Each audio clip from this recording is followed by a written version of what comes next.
34 വർഷം ഭരിച്ച പാർട്ടി ഇന്ന് നിലനിൽക്കാൻ പോലും പോരാടുന്ന അവസ്ഥ.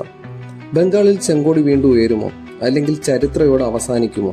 ഏപ്രിൽ 23 ഒരു പ്രസ്ഥാനത്തിന്റെ വിധിദിനമാണ്. ചരിത്രത്തിൽ ആദ്യമായി CPM-ഉം CPI-ML ലിബറേഷനും ഒരുമിക്കുന്നു. ഒരിക്കൽ തമ്മിൽ പോരാടിയ ശക്തികൾ ഇന്ന് ഒരേ വേദിയിൽ. പക്ഷെ ഒരു ചോദ്യം, ജനങ്ങൾ ഇപ്പോഴും പാർട്ടിയുടെ കൂടെയുണ്ടോ? കൊൽക്കത്തയുടെ ഹൃദയം, പുസ്തകങ്ങളുടെ ലോകം, ബൊയ്പാറ പോലുള്ള ഇടങ്ങളിൽ നിന്ന്.